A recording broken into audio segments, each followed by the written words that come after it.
Hello guys, என்ன பிசுக்கோட டல்லாக இருக்கிறவங்க பூஜை விளக்கு 5 நிமிஷத்தில் இந்த மாதிரி பல பலன்னு மின்ன வைக்கலாம்.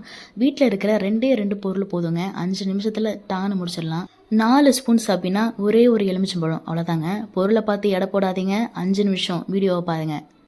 ஃபர்ஸ்ட் பழத்தை 2 கட் பண்ணிவிட்டு லைட்டாக சபினாவை தொட்டுட்டு விளக்கு ஃபுல்லாக அப்படியே லைட்டாக ஸ்க்ரப் பண்ணி அப்ளை பண்ணிக்கிறேன்.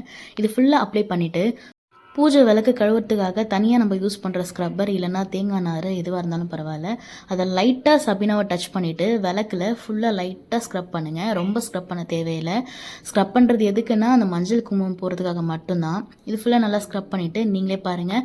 இப்போ தண்ணியில் லைட்டாக நான் அதை கழுவி எடுக்கிறேன். ஃபஸ்ட்டு இருந்த விளக்குக்கும் இப்போ இருக்கிற விளக்குக்கும் எவ்வளோ டிஃப்ரென்ஸ் இருக்குன்னு நீங்களே பாருங்கள். உங்களுக்கு ஒன்று தோணலாம், பழைய விளக்கு நீங்கள் காமிக்கிறதும் அவ்வளோ ஒன்றும் டல்லாக இல்லையே அப்படின்ட்டு. அதுக்கு ஒரு சீக்ரெட் இருக்குது. இந்த வீடியோ லாஸ்ட்டில் சொல்கிறேன், ஃபுல்லாக பாருங்கள்.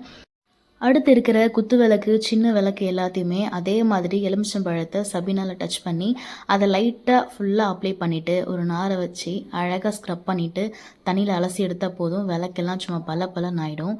அதை நான் கொஞ்சம் ஃபாஸ்ட்டாக காமிக்கிறேன். வீடியோ ஃபுல்லாக பாருங்கள். ஃப்ரைடே வந்தால் இந்த விளக்கு க்ளீன் பண்ணுறது ஒரு பெரிய சேலஞ்சிங்காகவே இருக்கும். ஆனால் இது ஃபஸ்ட் டைம் ஒரு வாட்டி நீங்கள் ட்ரை பண்ணி பாருங்கள். அதுக்கப்புறம் இதெல்லாம் ஒரு வேலையே இல்லை அப்படின்ற மாதிரி உங்களுக்கு தோணும். அவ்வளோ ஈஸியாக இருக்கும். ஜஸ்ட் ஒரே ஒரு லெமன், ஒரு 4 ஸ்பூன் சபினா போதும். இது பித்தளை விளக்குக்கு மட்டும் இல்லைங்க, செம்பில் இருக்கிற பூஜை சாமான்களுக்குமே இது ரொம்ப நல்லாவே ஒர்க் ஆகும். ரொம்ப கலர் டல்லாக பழைய செம்பு பாத்திரமாக இருந்துச்சுன்னா ஜஸ்ட் அதை அப்ளை பண்ணிவிட்டு ஒரு 5 நிமிஷம் கழித்து நீங்கள் அதை நல்லா ஸ்க்ரப் பண்ணால் போதும். நல்லா ஈஸியாக போயிடும். நீங்களும் ட்ரை பண்ணி பார்த்துட்டு எப்படி இருந்ததுன்னு மறக்காமல் கமெண்ட்டில் சொல்லுங்கள். இந்த ஃபுல் பூஜை சாமானும் கழுவுறதுக்கு எனக்கு ஜஸ்ட் 20 மினிட்ஸ் தாங்க ஆச்சு. நம்ப முடியாது, ஆனால் உங்களுக்கு நான் ஃபாஸ்ட்டாகவே காமிச்சிட்ருக்கேன்.